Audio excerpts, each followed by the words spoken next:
Hello, welcome to Revelator Alf. So I'm just looking through the Harley parts catalogue here, because I've just bought a Harley Sport Glide and really can't wait to get it. In fact, I'm being a little bit impatient, so I think I'm getting it next Friday, which is going to be a real treat for me. But actually, I'm just wondering why I'm being so impatient when actually it's taken me about 10 years to even get to this point with Harleys. I said in a previous video where I said I committed to going place my order, it'd taken me 5 years to get to that point. Actually, it was 5 years ago, pretty much to the day, when I first walked into a Harley dealership. But it was actually about 5 years before then I was actually thinking about Harleys as well. So it's been about over 10 years where we've been thinking about it. I'm not a traditional Harley fan. I wasn't keen on their bikes back in the day. Maybe one or two models I really liked. One of my favourite bikes of all time, incidentally, was the XLCR, the cafe racer style from the very early 80s. Limited run off the Sportster frame. I love that bike. When they came out with the Street Bob and the 48 for actually, I really started liking those, and then they started coming out with the more black on black bikes, and I really like that styling as well. So that kind of thing I really turned me on to Harley again.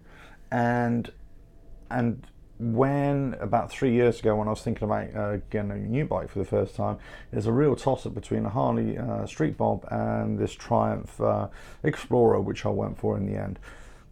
For want of a better word, it was going to be more adaptable to the kind of riding I was going to do. Situation's changed, and I've sort of looked again at the Harley, and so this is why I've gone for this Sport Glide, which I'm really happy to get.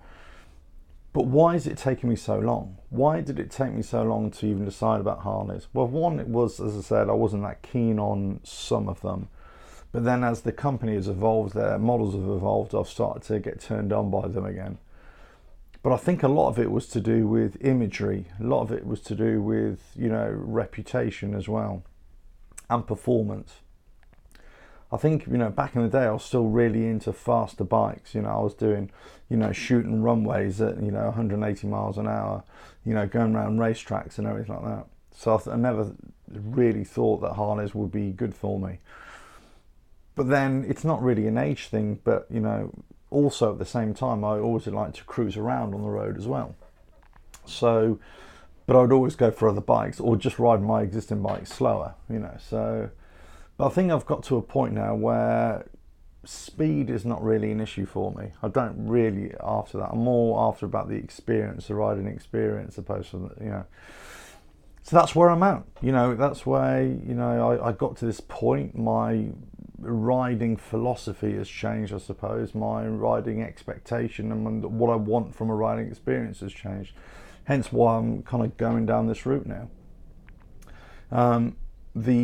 The bikes of the past, the Harleys, I didn't really like them. I was more into, as I say, other types of bikes, sports bikes, off-road dirt bikes, street bikes as well, and building my own bikes. But interestingly, I've always into the custom scene. When I say scene, I was always into custom bikes. I like custom bikes. I built a couple myself. I've dabbled with them, hardtail frames and things like that. But those bikes were off, Japanese engines, CB750, Suzuki GS750, that kind of thing. Working on those bikes that I could customize, but they weren't Harleys. In Britain we've got a very kind of different take on customization, or traditionally we have anyway. So we use a lot of English bikes, Triumphs, Nortons, but also a lot of Japanese bikes as well, and then obviously Harleys are in there as well. But the process of being able to get from that point to this point, it's taken 10 years or even longer, because I just wasn't into Harleys. That thing, they had a reputation of being unreliable. They had a reputation of being not very resilient, and to the weather that we've got here in the UK. A lot of that is myths. A lot of that is just bad mouthing. A lot of that is down to bad experiences that one person had, and it spread like wildfire around the biking community. a lot of that has to do with older technology as well, how Harleys used to be, whereas now they're a lot better. You know, build quality as well. So yeah, they require a lot more preventative maintenance, let's say, than other bikes. You need a lot more washing, especially during the winter months, because we get a lot of salt put on the roads, chemicals, anti-icing chemicals put on the road. But that is easily manageable.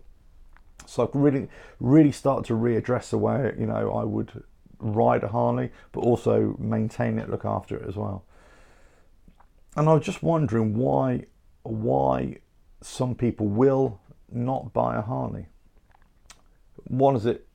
Is it because they just don't like them, or are they scared? Are they still scared of this kind of, or not scared is the wrong word, are they put off by this notion of the Harley is just a crap bike, you know? And I think, as I say, it really depends the kind of bike that you're after, what kind of performance you're after, and everything. Because you can't compare a Harley or a custom bike or a cruiser bike, I should say, to other bikes, because they're in a class of their own. You can only compare them with their own. So if you're comparing a cruiser bike with a I don't know, a 1 litre sports bike, where you're onto a fool's errand, it's just never going to be comparable. So that, you know, so I think that's where I've made my distinction now. I've actually stopped trying to compare bikes, and I've actually stopped, you know, thinking, oh, is this bike going to be better than that bike in a certain situation, so on and so forth. But anyway, so that's it. I mean, what do you think? Let me know what you think in the comments below. Let me know if you've bought a Harley, or you know, had Harleys in the past, or whatever. What made you go to them? What made you buy them? What made you keep them? Or what made you sell them? You know, and I'll be interested to hear. Your stories. I know a couple of you have already mentioned how long it's taken you to, you know, get your own Harleys. Maybe you got a similar kind of journey to me as well. But you know, I'm sure others would go straight in for it. You know, no hesitation at all. Let me hear your story as well. It'd be interesting. Right. Well, I hope you. You know, I hope you enjoying your Harley rides. I hope you're enjoying your biking rides, whatever they may be. And so I'm just going to look through this catalogue a little bit more and think about what parts I can put on it when I decide to do it, really. Because let's face it, if you're going to get a Harley, the first thing you're going to do, you're going to have to start customising it at some point, aren't you? You know what I mean? Because they're never quite perfect out of the box, are they? They're almost perfect, but not just perfect. Anyway, I've just realised I've got loads of crap all over my arms. That's from working on the diesel bike build, by the way, so I'm still doing that.